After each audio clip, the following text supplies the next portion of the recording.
പത്തനംതിട്ട കിടിലൻ എപ്പിസോഡിലേക്ക് എല്ലാവർക്കും സ്വാഗതം. അങ്ങനെ നയന കളക്ഷനും മാളവിക കളക്ഷനും ഏറ്റുമുട്ടുന്നതിൻ്റെ ആ ഒരു സന്തോഷത്തിലാണ് നമ്മുടെ നാഗേന്ദ്രനും കൂട്ടനും ഉള്ളത്.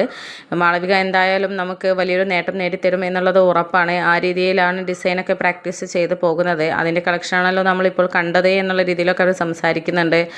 അങ്ങനെ പിന്നീട് മാളവികയോട് ഡേവിഡ് വന്നിട്ട് എന്തായാലും നയന കളക്ഷനേക്കാളും മുന്നിൽ നമുക്ക് എത്തണം, അതിന് വേണ്ടിയിട്ടുള്ള എല്ലാ സൗകര്യം നിനക്ക് ചെയ്തു തരാം, കഴിഞ്ഞ വർഷത്തെ പോലെ ആവരുത്, അങ്ങനെയാകുമ്പോൾ പിന്നെ നിനക്കത് ബാധിക്കുമെന്നുള്ള രീതിയിലൊക്കെ പറഞ്ഞിട്ട് ഡേവിഡ് അവിടെ നിന്ന് പോവുകയാണ്.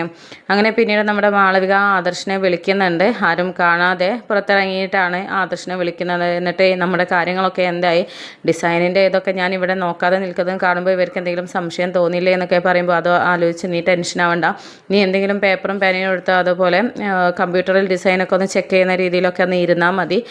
നയന എത്രയും പെട്ടെന്ന് പൂർത്തീകരിച്ചിട്ട് അത് അവിടേക്ക് എത്തിച്ചു തരും. പിന്നെ അതിൻ്റെ കൂടെ നമ്മളുടെ വലിയ ഡിസൈനും എല്ലാവരെയും അത്ഭുതപ്പെടുത്തുന്ന രീതിയിലുള്ള ഡിസൈനും അവൾ തയ്യാറാക്കിക്കൊണ്ടിരിക്കുകയാണ്. അപ്പോൾ രണ്ടും കൂടെ നടക്കണമല്ലോ, അതിൻ്റെ ഒരു തിരക്കാണ്.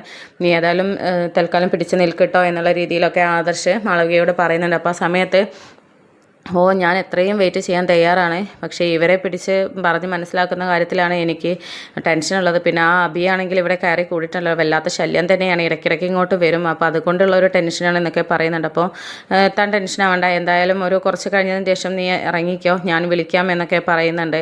അങ്ങനെ ഇവർ സംസാരിക്കുന്നത് കേട്ടുകൊണ്ടാണ് നവ്യ അങ്ങോട്ടേക്ക് വരുന്നത്. എന്നിട്ട് നവ്യ ചിന്തിക്കുന്നുണ്ട്, ഇവൾ ഡിസൈനുകളൊന്നും പ്രാക്ടീസ് ചെയ്യുന്നതോ വരയ്ക്കുന്നതോ ഒന്നും കാണുന്നില്ലല്ലോ, പിന്നെ ഇവൾ ഏത് രീതിയിലാണ് അവരെ മത്സരിക്കാൻ പോകുന്നത്. ഞാൻ വരുന്ന സമയത്ത് 24 മണിക്കൂറും ഓരോന്ന് ആലോചിച്ച് ഒരു പേപ്പറും അങ്ങോട്ടും ഇങ്ങോട്ടും മറച്ചിട്ട് ഇങ്ങനെ നോക്കുന്ന രീതിയിലാണല്ലോ ഇരിക്കുന്നത് കാണുന്നത്, അല്ലാതെ വരയ്ക്കുന്നതൊന്നും കാണുന്നില്ലല്ലോ.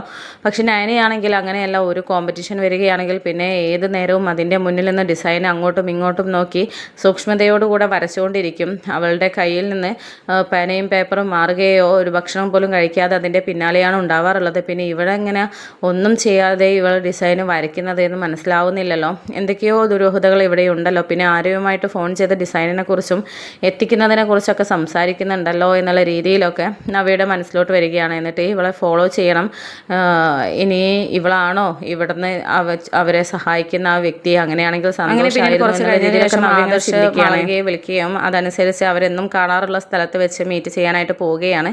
ആ സമയത്താണ് മാളവിക പുറത്തോട്ട് പോകുന്നത് നവ്യ കാണുന്നത്. അങ്ങനെ നവ്യ മാളവികയെ പിന്തുടർന്ന് പോവുകയും ആ ഒരു കാഴ്ച, ഞെട്ടിക്കുന്ന കാഴ്ച കാണുകയുമാണ്. നയനയുടെയും ആദർശിൻ്റെയും കൂടെ നിന്ന് അവൾ സംസാരിക്കുകയും അവർ ഒരു വരച്ച ഡിസൈനുകൾ എന്തൊക്കെയോ പേപ്പേഴ്സൊക്കെ അങ്ങോട്ടും ഇങ്ങോട്ടും കൈമാറുകയും നോക്കുകയും ഒക്കെ ചെയ്യുന്നുണ്ട്. അപ്പോൾ നവ്യ ചിന്തിക്കുന്നുണ്ട്, ഓഹോ, അപ്പോൾ ഇവർ നിയമിച്ച ആളാണല്ലേ മാളവിക, വെറുതെയല്ല നമ്മുടെ ജ്വല്ലറിയിൽ നിന്നും നടക്കുന്ന കാര്യങ്ങളൊക്കെ ചോരുന്നുണ്ടെന്നുള്ളത് ഡേവിഡ് സാർ പറയുന്നത്. അപ്പോൾ ഇവൾ മുഖാന്തരമാണല്ലേ, ഇവളെ സഹായിക്കാനായിട്ട് ഏർപ്പാടാക്കിയതാണല്ലേ. ഏതായാലും ആദർശേട്ടൻ വലിയ ബുദ്ധിമാൻ തന്നെയാണ്, അതുകൊണ്ടാണല്ലോ ഇങ്ങനെ ഒരു കളി പ്ലാൻ ചെയ്യാൻ അവരെ കൊണ്ട് സാധിച്ചത്. ഏതായാലും കുറേ റിസ്ക് എടുത്തിട്ടാണ് അവർ കാര്യങ്ങൾ ചെയ്യുന്നത്. കാരണം ജ്വല്ലറിയിലുള്ള ആരെങ്കിലും പിടിച്ചാൽ, മാളവികയെ പിടിച്ചാൽ എല്ലാം തീരും. പക്ഷേ വളരെ സൂക്ഷ്മതയോടുകൂടെയാണ് അവർ മുന്നോട്ട് പോകുന്നത്. മാളവികയുടെ മേലേക്കുള്ള സംശയങ്ങളൊന്നും വരാത്തത് കൊണ്ട് ദൈവം അനുഗ്രഹിച്ചു എന്നുള്ള രീതിയിലൊക്കെ പറയുന്നുണ്ട്. എന്നിട്ട് അവരുടേത് നടക്കട്ടെ, എന്തായാലും ഞാനിത് അറിഞ്ഞ ഭാവത്തിൽ എന്തായാലും നിൽക്കണ്ട, അവർ വിജയിക്കണം, അത് മാളവികയിലൂടെയും എന്നിലൂടെയും ഉള്ള സഹായം കൊണ്ട് അവർ വിജയിച്ചേ പറ്റുകയുള്ളൂ എന്നൊക്കെ നവ്യ ഇങ്ങനെ മനസ്സിലാക്കുകയാണ്. എന്നിട്ട് സന്തോഷത്തോടു കൂടെ മാളവിക കളക്ഷൻ നയന കളക്ഷനും ഒന്നാണ് എന്നും അവർ ഏർപ്പാടാക്കിയ ആളാണ് മാളവിക എന്നും ഇവർക്കിട്ട് പണി കൊടുക്കാനായിട്ട് വന്നതാണ് എന്നും നവ്യ മനസ്സിലാക്കുകയാണ്. അങ്ങനെ പിന്നീട് നവ്യ തിരിച്ചു പോകുന്നുണ്ട്.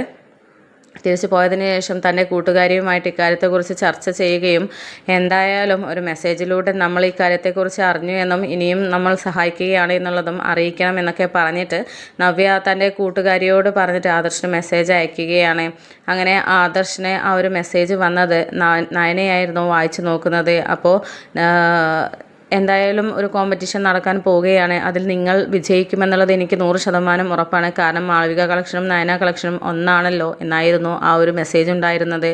ഇത് കണ്ടപ്പോൾ ആകെ നയന ഷോക്കായിരുന്നെങ്കിലും ആദർശനോട് ഇക്കാര്യത്തെക്കുറിച്ച് പറയുമ്പോൾ നമ്മൾ ഒന്നാണ് എന്നുള്ളത് അറിഞ്ഞത് കൊണ്ട് ഇനി ജ്വല്ലറിയെ ഇവർ സഹായിക്കുമോ എന്നൊക്കെ നയന ചോദിക്കുന്ന സമയത്ത് അതൊരിക്കലുമില്ല, അങ്ങനെയാണെങ്കിൽ ഇങ്ങനെയുള്ള സഹായങ്ങളൊന്നും നമുക്ക് ചെയ്യില്ലല്ലോ, ഇതുവരെ നമ്മൾ ഈ വ്യക്തിയെ സഹായിച്ചിട്ടല്ലേ ഉള്ളൂ, അതുകൊണ്ട് ഇത് ആരും അറിയാനൊന്നും പോകുന്നില്ല, എന്തായാലും നമ്മളുടെ കാര്യങ്ങളൊക്കെ കൃത്യമായിട്ട് അറിയുന്ന ഒരാളാണ് നമ്മളെ സഹായിക്കുന്നത്. അതാരാണാവോ? എന്തായാലും നമ്മുടെ ഈ ഒരു തിരക്കൊക്കെ കഴിയട്ടെ, എന്നിട്ട് ആരാണെങ്കിലും അവർക്ക് നമുക്ക് നല്ലൊരു സമ്മാനം കൊടുക്കണം എന്നുള്ള രീതിയിലൊക്കെ ആദർശ് പറയുന്നുണ്ട്. അങ്ങനെ നമ്മുടെ നവ്യ അക്കാര്യത്തെക്കുറിച്ച് അറിഞ്ഞിരിക്കുകയാണ്.